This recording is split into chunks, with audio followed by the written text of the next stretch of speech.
3 বছর পর হুট করে আমার প্রাক্তনের সাথে দেখা হয়ে গেল। এই 3 বছরে বেশ পাল্টে গেছে সে। কথা বলবো কি বলবো না ভাবতে ভাবতে এগিয়ে গেলাম তার দিকে। অনেকটা দুটানা ভাব নিয়ে পেছন থেকে ডাক দিলাম, অনামিকা। অপ্রত্যাশিতভাবে এমন দর্শনে ঘুরে তাকালো সে। বেশ খানিকটা চমকে গিয়ে আমায় জিজ্ঞেস করলো, তুমি? হুট করে এভাবে দেখা হবে সে হয়তো সেটা আশা করেনি। আমি প্রত্যুত্তরে জবাব দিলাম, হ্যাঁ আমি। এভাবে দেখবে বলে আশা করেনি তাই না? না মানে, ইয়ে মানে, এই বলে চোখ নামিয়ে নিল অনামিকা। তা কবে ফিরলে দেশে? শুনলাম যে বরের সাথে নাকি বিদেশি থাকো এখন। হ্যাঁ, তুমি জানলে কি করে? খবর রাখতে হয়, তাই জানি। তা তোমার বর কোথায়?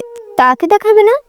আছে আশেপাশেই, এনেই তোমার সাথে পরিচয় করিয়ে দিব। কি বলে পরিচয় করিয়ে দিবে শুনি? আমি তোমার প্রাক্তন এটা বলবে?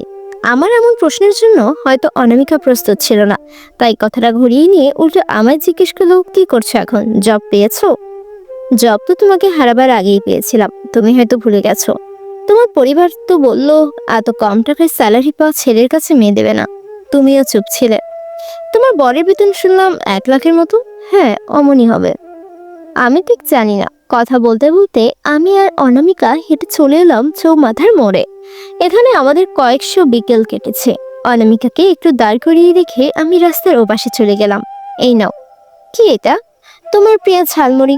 বরাবরের মতো ঝাল একটু বেশিই দেওয়া আছে। খানিকটা অবাক হয়ে অনামিকা বলল, এখনো মনে রেখেছো এসব? এত সহজে কি করে ভুলি বলো তো? পকেট থেকে বের করে অনামিকার পছন্দের চকলেটগুলো হাতে দিলাম। কেন জানি না অনামিকা আমার দিকে অবাক দৃষ্টিতে তাকিয়ে রইল। হয়তো আমার এমন আচরণ তার কাম্য ছিল না। আমি সেদিকে নজর না দিয়ে আপন মনে মুড়ি খেতে লাগলাম। অনামিকা খাওয়া শেষ করে কিছু একটা খুঁজছে। আমি হাত থেকে পানির বোতলটা ওর দিকে এগিয়ে দিলাম। এই মেয়েটা এমনই, ঝালমুড়ি খাবার পর পানি তার লাগবে। আমি অনেকবার বারণ করেছি এত ঝাল খেও না, তবুও কথা শুনতো না। কি হলো, কাঁদছো কেন? বড্ড ঝাল হয়েছে আজ। আমি জানি এর থেকে বেশি ঝাল খেয়েও অনামিকা কাঁদে না। হয়তো আমি কারণটা বুঝি, তবু অবসরের মতো চুপ করে অনামিকার দিকে পকেটে থাকা রুমালটা বের করে দিলাম। অবশ্য এই রুমালটা অনামিকার দেওয়া। সে নিজের হাতের কাজ করে দিয়েছিল রুমালটা। আমি কখনো হাত ছাড়া করিনি এই রুমালটাকে। এটা এখনো রেখেছো? সবসময় থাকে এটা। তোমার বউ কিছু বলে না? ওই রুমালটা ধুয়ে ভাঁজ করে রেখে দেয়। দাঁড়াও, কথা বলিয়ে দিই তোমার সাথে। না থাক।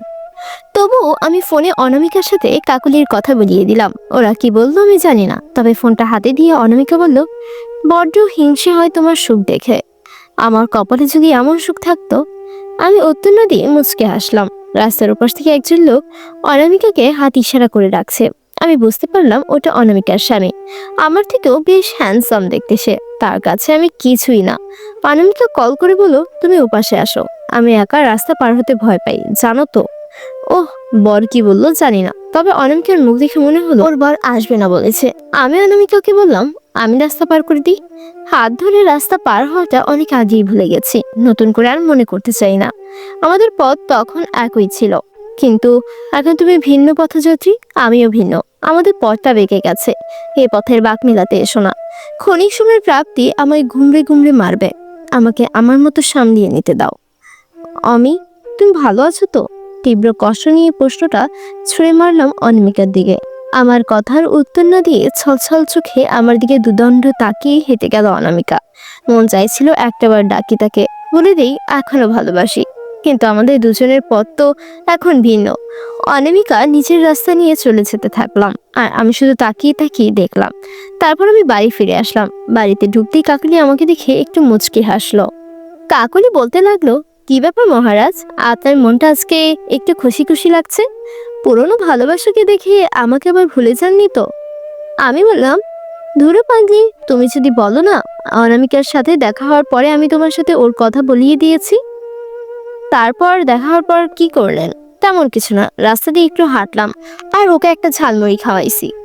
ও, এটা বলে কাকলি রুমে চলে গেল। কাকলি মুখে কিছু বলে না, কিন্তু ও একটু মন খারাপ করেছে, এটা ওর মুখ দেখে বোঝা যাচ্ছে। কিছুক্ষণ পর আমি কাকলির জন্য ঝালমুড়ি নিয়ে আসলাম। কাকলির এটা দেখে ভীষণ হাসতে লাগলো। আপনি আসলেই একটা পাগল। এই নিয়ে দুজন বসে গল্প করছিলাম। হঠাৎ কাকুলির ফোনে একটা কল আসলো। কলের পাশে ছিল অনামিকা। অনামিকা কাঁদছিল আর বলছিল সে আমার সাথে একবার কথা বলতে চায়। আমার নাম্বার ওর কাছে ছিল না। আমার বউয়ের সাথে যখন অনামিকার কথা বলিয়ে দিই, তখন অনামিকার ফোন থেকে কাকুলিকে কল করেছিলাম। ওর কাছে এখনই নাম্বারটা রয়ে গেছে। ওই কাকুলি আমাকে বলল, এই নাও অনামিকা আপু, তোমার সাথে কথা বলতে চায়। অনামিকা বলছিল, আমি তোমার সাথে কিছু কথা বলতে চাই, শেষবারের মতন তুমি কি আমার সাথে একবার দেখা করবে?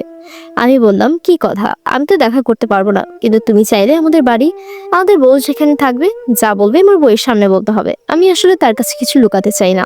এই কথাটি শুনে তাহলে মনে মনে খুশি হয় এবং তার পরের দিন অনামিকা আমাদের বাড়িতে আসে। অনামিকা বলে, সেদিন আমি তোমার সাথে অন্যায় করেছিলাম, সেই শাস্তি এখন আমি পাচ্ছি। আমি সেদিন তোমার টাকাটাই দেখেছিলাম, তোমার ভালোবাসাটা দেখিনি।